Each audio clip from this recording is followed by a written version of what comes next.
5 বছর পরে দেশে ফিরলাম। বাসার গেটে দারোয়ান আমাকে আটকে দিয়ে বলল, ওই মিয়া, ব্যাগটা নিয়ে কই যান? দারোয়ানের এমন কথায় আমি মোটেও বিচলিত নই, কেননা 5 বছর পরে প্রবাস থেকে বাড়িতে ফিরলাম। তাই আমাকে চেনার তো কোনো প্রশ্নই আসে না, বরং আমি আরো খুশি আমার বাসার দারোয়ানের কাজের প্রতি কেয়ারিং দেখে। তাই একটু খুশি হয়ে বললাম, তোমার নাম রহিম, তাই না? দারোয়ান কিছুটা অবাক হয়ে বলল, হ, আমি রহিম, কিন্তু কিন্তু আপনি কেডা? আমার নাম জানলেন কেমনে? আমি তখন দারোয়ানকে আমার পরিচয় না দিয়ে সোজা কল করি প্রীতির ফোনে, কিন্তু বারবার প্রীতি আমার কল কেটে দিচ্ছে কেন বুঝলাম না। কারোর স্বামীর প্রবাস থেকে বাড়িতে ফিরবে শুনলে অন্যদের বউয়েরা শুনেছি এয়ারপোর্টে গিয়ে দাঁড়িয়ে থাকে, আর আমি বাসার গেটে এসে কল করছি, আমার বউ তবুও কল রিসিভ করছে না। কাহিনীটা কি?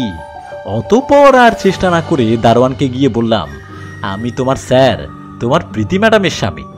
দারোয়ান অমনি খিলখিল করে হেসে দিল। আমি বললাম, কি ব্যাপার, এইভাবে হাসির কি হলো? দারোয়ান তবুও হেসে হেসে বলল, ধুর মিয়া, রসিকতা করার আর জায়গা পান না, তাই না? মরতে এখানে এই রহিমের কাছে আইসেন রসিকতা করতে? আমি একটা ধমক দিয়ে বললাম, আর বেয়াদব, তোমার এত বড় সাহস, তুমি আমার কথা শুনে হাসো? দাঁড়াও, আজকে চাকরি খাবো।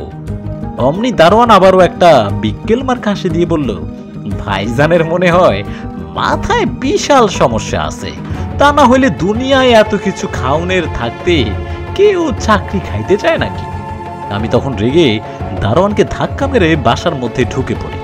দারোয়ানও আমার পেছন পেছন চিল্লাচিল্লি করতে করতে বাসার মধ্যে ঢুকে পড়ল। দারোয়ানের চিল্লাচিল্লির আওয়াজে প্রীতি বাইরে বেরিয়ে আসতেই খেয়াল করলাম প্রীতির সাথে একটা ছেলে প্রীতি আমার কাছে এসে মেজাজ দেখিয়ে বলল, এই রহিম, এই বাসার মধ্যে এত চিল্লাচিল্লি করছিস কেন?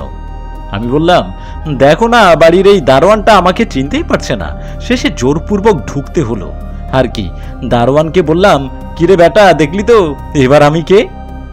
অমনি প্রীতি আমাকে উদ্দেশ্য করে বলল, ও, আপনি তাহলে এসেছেন? তা আপনার আসার কি দরকার ছিল? বেশ তো ছিলেন দুবাইতে, 5টা বছর হয়ে গেল, একটাবার খোঁজ খবর নেওয়ার প্রয়োজন বোধ করলেন না। আমি তখন বললাম, কি বলছো এসব? তোমাকে এরা প্রত্যেক মাসে লাখ লাখ টাকা পাঠায়, এবার আমাকে একটা গালি দিয়ে বলল, এই বেয়াদবের বাচ্চা, 5 বছর দুবাইতে ফুর্তি করে এখন আমার বাড়িতে এসে আমার কাছে নাটক করো, তাই না? তোমার মতো স্বামী জায়গা আমার জীবনে নেই, আমি এখন রাহুলের বউ। তুই দেশে ছিলি না দেখে ডিভোর্স লেটারটা দিইনি, কিন্তু তুই ভাবিস না, ডিভোর্স লেটার আমার কাছেই আছে। আমি বললাম, ঠিক আছে, বেরিয়ে যা আমার বাড়ি থেকে তোরই স্বামীকে নিয়ে। প্রীতি অমনি এক হাসি দিয়ে বলল, কি বললি তুই? এটা তোর বাড়ি? হায় রে বেক্কেল, হায় রে বোকা, বলে কি রে, এইটা নাকি ওর বাড়ি? আমিও একটু হেসে বললাম, হেসে নাও প্রীতি, হেসে নাও, কেননা একটু পরে তোমার জায়গা হবে রাস্তার পাশে কোনো এক বাস স্ট্যান্ডে অথবা রেল স্টেশনে। অমনি প্রীতি ঘর থেকে ডিভোর্স লেটার ও বাড়ির দলিলের একটা কপি এনে আমার মুখে ছুঁড়ে মেরে বলল, হেই প্যা, সই কর, আর বাড়ির দলিলের কাগজটা ভালো করে চেক কর, কেমন?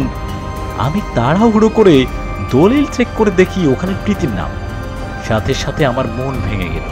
আমি আকাশ থেকে পড়লাম, নিজের এত বড় সর্বনাশ কিছুতেই মেনে নিতে পারছি না।